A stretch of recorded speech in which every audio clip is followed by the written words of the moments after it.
Before I tell you what happened, there's something important you need to understand about me.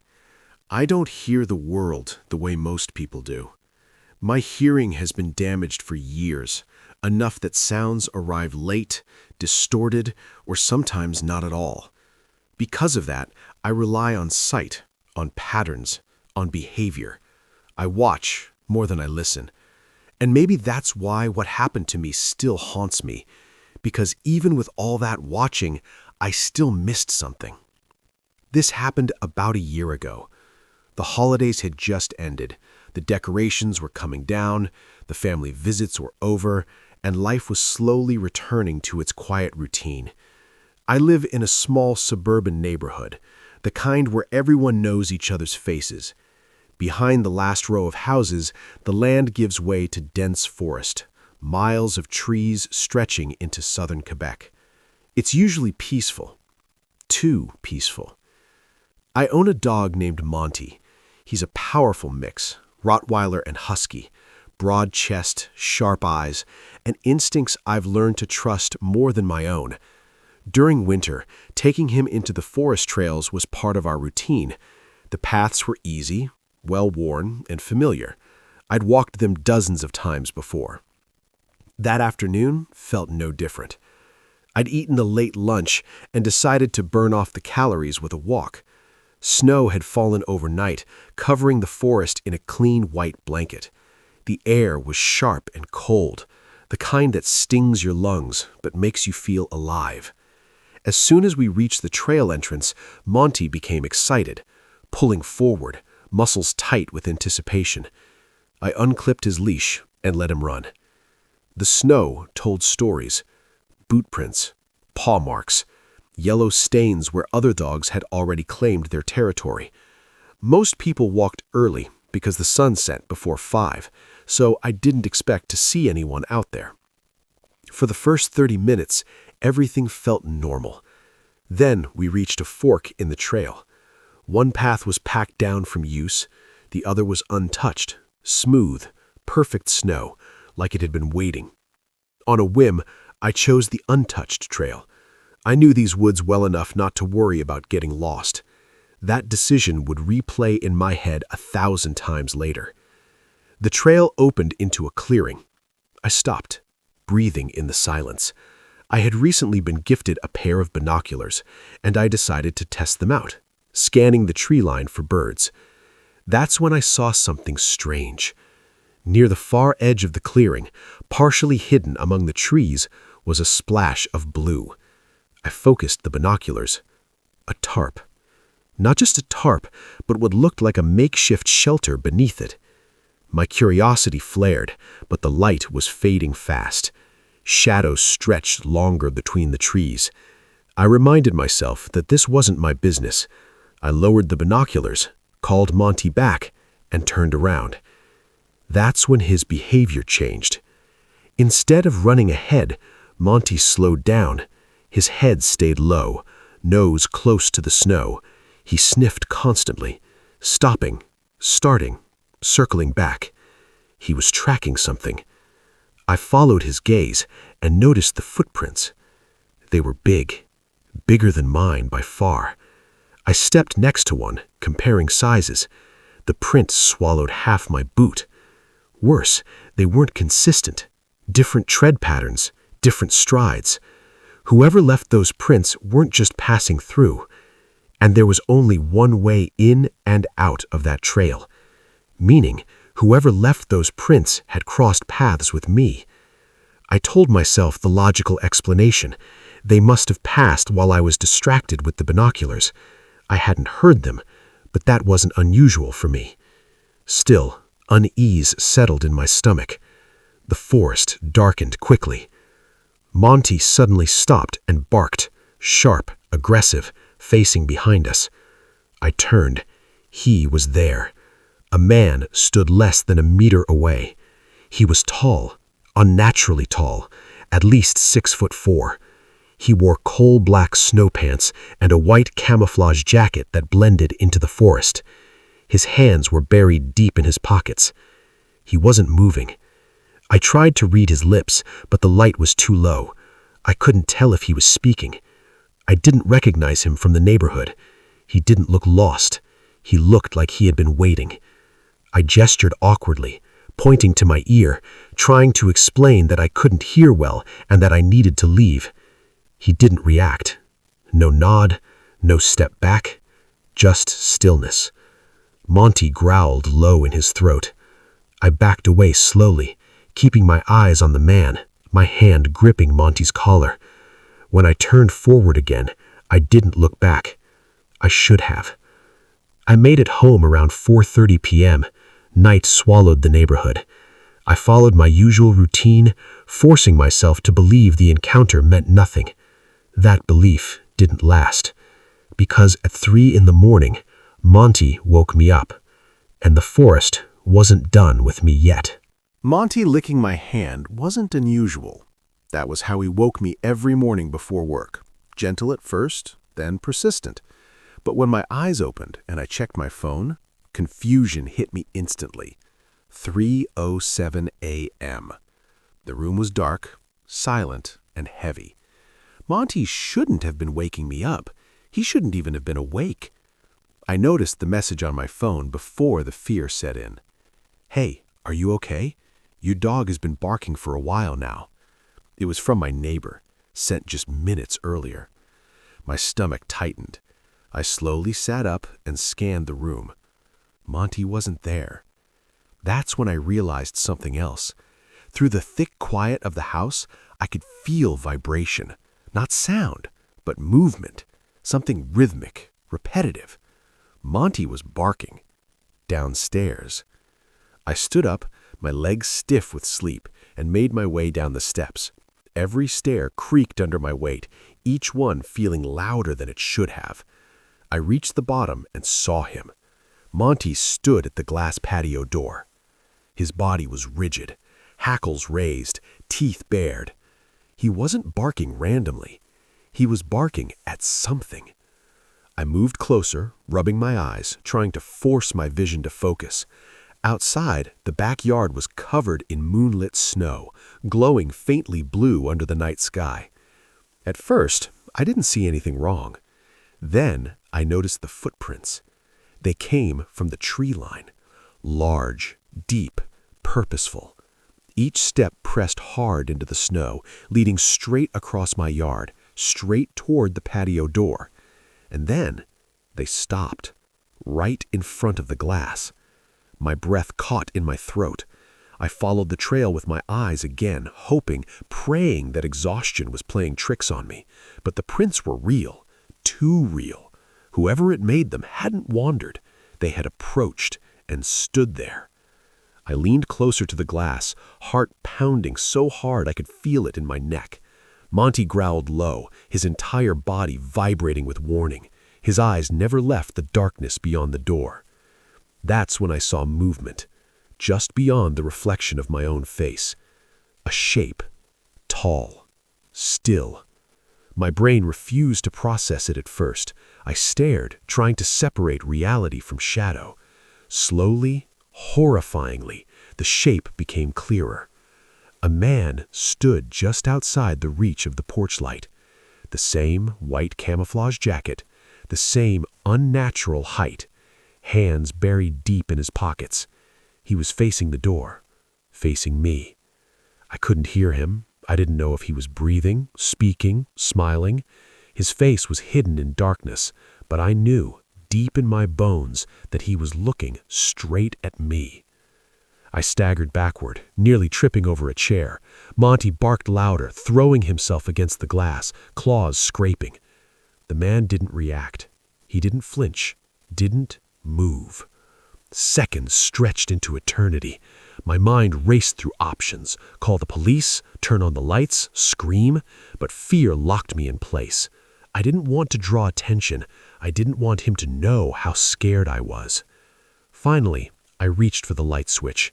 The backyard flooded with yellow light. The man was gone.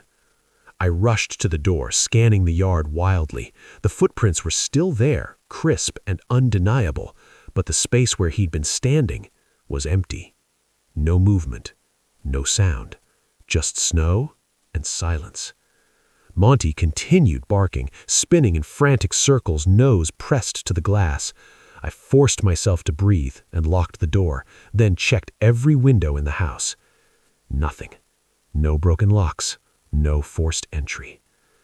Eventually, exhaustion dragged me back to bed. I didn't sleep. Morning arrived gray and heavy. I stepped outside with Monty as soon as the sun rose. The footprints were still there, but something was wrong. They didn't lead away. They ended at my patio door. Whoever had come during the night hadn't left the same way. A chill ran down my spine. Later that day, I asked my neighbor if they'd seen anyone outside overnight. They shook their head and told me something that made my blood run cold. They hadn't heard Monty barking, not once. They said the message they sent me was because their security camera picked up movement in my backyard. A tall figure, standing still for nearly 20 minutes, watching my house. And according to the timestamp, he arrived exactly when I fell asleep. Morning should have made things better. That's what I kept telling myself as pale winter light spilled through my windows. Monsters don't belong in daylight. Fear is supposed to shrink when the sun comes up. But as I stood in my backyard, staring at the frozen ground, I realized something was deeply wrong. The footprints were still there. They hadn't softened. They hadn't filled in overnight. Each impression remained sharp and deep, like they'd been carved into the snow on purpose. I followed them slowly, step by step, from the edge of the forest to my patio door. They ended there. No return trail, no scattered marks, just a sudden stop. Monty circled the area anxiously, nose glued to the ground, whining under his breath. Every few seconds he looked up at the tree line and growled, low and warning, as if daring something unseen to show itself. I didn't like the way he refused to relax. I took photos of the footprints with my phone, forcing myself to think logically. Maybe the snow had drifted. Maybe the rest of the trail was hidden. But deep down, I knew that wasn't true. Someone had come to my house, and they hadn't left like a normal person would. Later that morning, my neighbor showed me the security footage. We sat in his kitchen, steam rising from untouched coffee mugs, the screen between us glowing faintly. He scrubbed through the video timeline until the motion alert triggered. The image froze. There he was, tall, motionless, standing just beyond the reach of my porch light. The white camouflage jacket reflected the infrared glow, making him look unreal, like a glitch in the footage rather than a person. His face was completely dark, swallowed by shadow. "What time is this?" I asked. My neighbor pointed at the corner of the screen. 3:02 a.m. My stomach dropped. The footage played. For 20 minutes, the man didn't move, not an inch. No pacing, no shifting weight, no looking around. Just standing there, watching. Monty appeared in the frame at one point, barking violently at the glass from inside the house. The man didn't react, not even a flinch. Then, without warning, the figure stepped backward. Not turned, not walked away. He stepped straight back and vanished into the darkness. The footage ended. Neither of us spoke for a long time. "You should call the police," my neighbor finally said. I nodded, though I already knew how that would go. They came, they listened, they looked at the footage, and then they explained it away. Probably someone passing through the forest, maybe a prank, maybe someone casing houses. They promised to increase patrols and told me to keep my doors locked.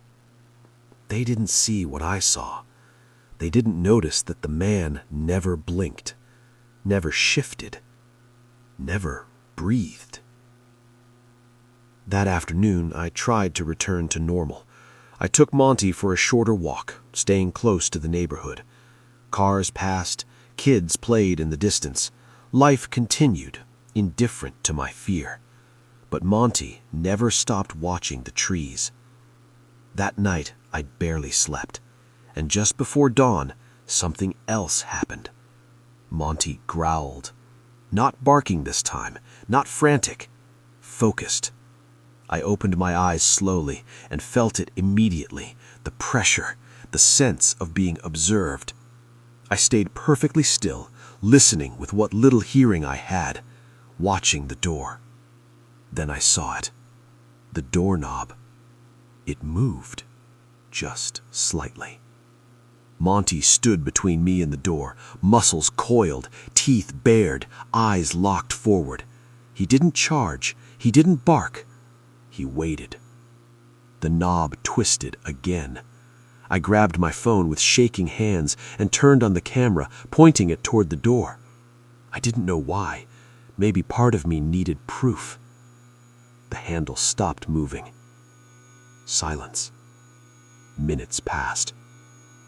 Then my phone vibrated. A notification. Motion detected. Backyard. I didn't look at the live feed. I already knew what I'd see. When the sun finally rose, I opened the door, against every instinct screaming at me not to. The hallway was empty. The locks were untouched. But on the inside of the door, there were marks. Long, shallow scratches, too high up to be made accidentally, too deliberate to be ignored. Monty sniffed them and whimpered, backing away. That's when I understood the most terrifying part.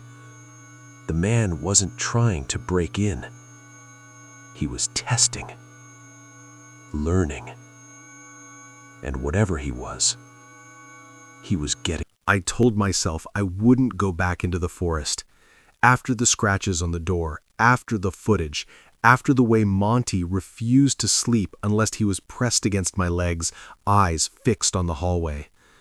But fear does strange things to the mind. It convinces you that answers will make everything better. By late morning, the decision was already made.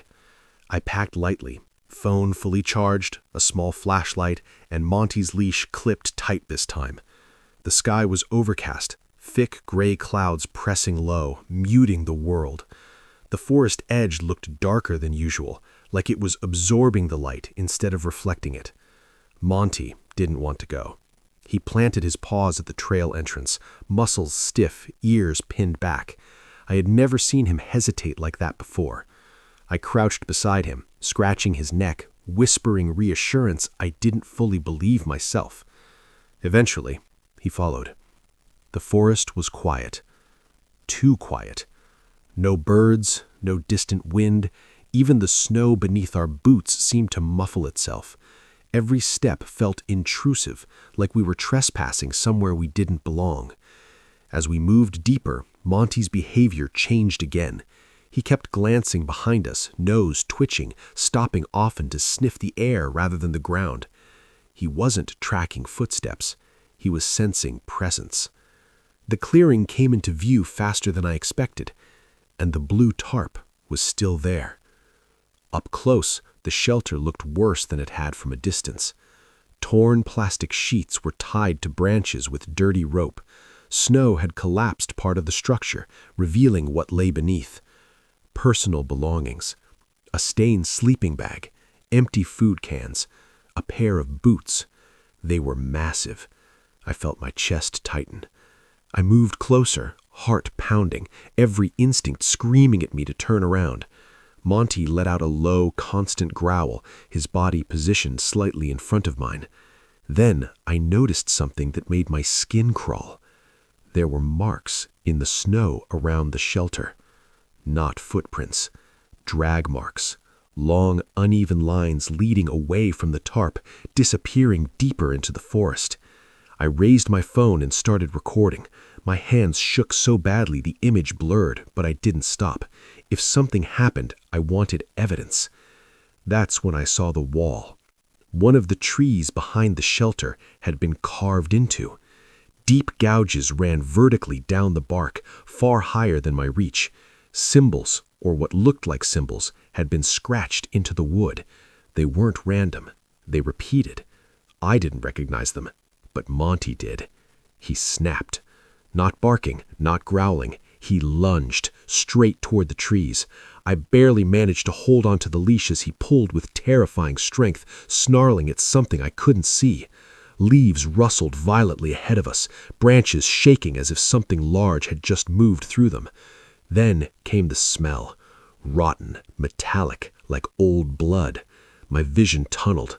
"Monty!" I shouted, my voice cracking. He froze, ears forward, tail rigid. And then, silence. No movement, no sound. Just the echo of my own breathing. That's when I realized something else. We weren't alone. I slowly turned, scanning the trees, and that's when I saw them. Footprints. Fresh. Surrounding the clearing. Dozens of them, all large, all facing inward, as if the shelter wasn't a home, but a meeting place. My blood ran cold. The forest seemed to lean in, closing the distance between the trees. Monty whimpered, backing closer to me now, fear finally overtaking aggression. Then I heard it.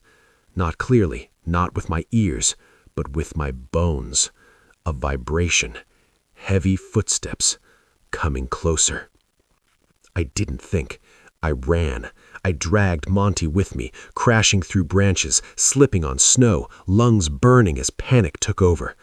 Behind us, something moved. Fast, deliberate, matching our direction. We didn't stop until the houses came into view. Only then did the forest fall silent again. Back home, I locked every door and collapsed onto the floor. Monty paced restlessly, whining, his eyes never leaving the windows. I checked the footage on my phone. Most of it was static, shaking trees, blurred snow. But one frame made my heart stop. Captured between motion. A tall figure standing behind the tarp, watching me. Closer than it should have been. And this time, it wasn't alone.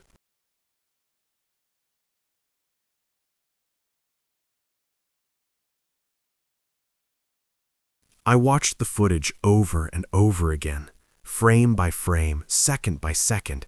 Every time I paused it, my hand shook harder. Most of the video is useless. Blurred snow, shaking branches, my own panicked breathing vibrating through the phone. But that single frame, that single frozen moment refused to let me rest. The tall figure stood behind the blue tarp. Its shape was wrong. Not distorted like a glitch, not blurred by motion, wrong in a way my brain struggled to explain. The limbs were too long, the shoulders too narrow, the head sat forward as if its neck didn't support it properly, and behind it, partially hidden by the trees, was another shape, smaller, but watching, waiting. I stopped the video and locked my phone. Monty whimpered. He lay near the couch, head resting on his paws, eyes dull. He hadn't eaten since we returned from the forest. He barely drank water. Every few minutes his body twitched as if reacting to something I couldn't sense. That scared me more than the footage. Monty wasn't just afraid. He was sick. I checked him carefully. No cuts, no blood, no visible injuries, but his breathing was shallow, uneven. When I touched his fur, he flinched. That's when I noticed the smell. Faint, metallic, the same scent from the forest. My stomach dropped. I grabbed my jacket and keys.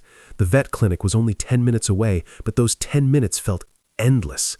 Monty trembled in the back seat, eyes locked on the rear window the entire drive.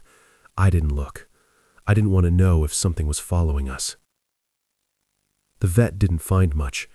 Temperature slightly elevated, heart rate abnormal, signs of stress, but nothing conclusive. She suggested rest, fluids, observation. As I carried Monty back to the car, she asked a question that made my skin prickle. Did he come into contact with any wild animals? I hesitated. No, I lied. That night, the power went out. No warning, no storm, just darkness. The house felt instantly smaller, thicker. Every shadow stretched and merged, erasing familiar shapes. I lit candles and sat on the floor beside Monty, my phone clutched in my hand. That's when the notifications started. Motion detected. Backyard. Front yard. Side yard. One after another. My phone vibrated continuously, each alert tightening the knot in my chest. I pulled up the live feed. The camera showed the yard under night vision. Empty. Then, movement. A shape entered the frame. Then another. Then another. They didn't rush. They didn't hide. They walked slowly into view, stopping just outside the range of the lights. Tall, thin, their heads tilted at identical angles. Monty growled weakly, forcing himself to stand despite the shaking in his legs. He positioned himself between me and the door, teeth bared, breath uneven. The shapes didn't approach. They waited. Minutes passed. Then one of them stepped forward, close enough for the camera to catch detail. The white camouflage jacket. But beneath it, the chest didn't rise, didn't fall. It wasn't breathing. My vision blurred. Another shape mimicked the movement, then another, all stepping forward in perfect sync, testing distance, learning limits. I backed away slowly, pulling Monty with me toward the hallway. That's when I heard it. A sound I couldn't quite hear, but I felt it. A low vibration, like a pressure on the skull. Monty collapsed. I dropped beside him, shaking, whispering his name. His chest rose rapidly now, panic replacing exhaustion. His eyes rolled toward the door. The vibration stopped. So did the movement outside. The power snapped back on. Lights flooded the house. The yard was empty. No figures, no movement, just snow. And deep, fresh footprints, encircling the house, perfectly spaced, perfectly patient. I knew then, without doubt, they weren't hunting randomly. They were waiting for something. And whatever it was, Monty knew before I did. I didn't sleep that night. Not even for a second. I sat on the living room floor with Monty's head in my lap, counting his breaths, watching the rise and fall of his chest like it was the only thing keeping the world stable. Every time his breathing stuttered, my heart did the same. Outside, the snow reflected the streetlights like a frozen ocean. The footprints were gone by morning. Not melted, not disturbed. Gone. As if they'd never been there at all. Monty couldn't stand on his own anymore. When he tried, his legs trembled violently, collapsing beneath him. I called the vet again as soon as the clinic opened. This time, they told me to bring him in immediately.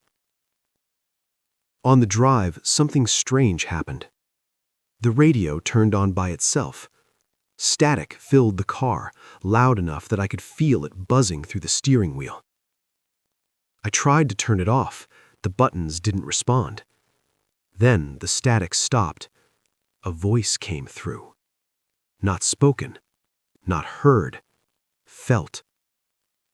It pressed against my skull, heavy and deliberate, like fingers testing the shape of my thoughts. You are not the one. I slammed the brakes. Monty whined weakly in the back seat. The voice faded, replaced by silence. The radio shut off like nothing had happened. I sat there for a long time before I could move again. At the clinic, they ran tests. Blood work, scans, observations. Nothing made sense. Monty's vitals were unstable, but there was no infection, no poison, no neurological damage they could explain. One of the technicians pulled me aside.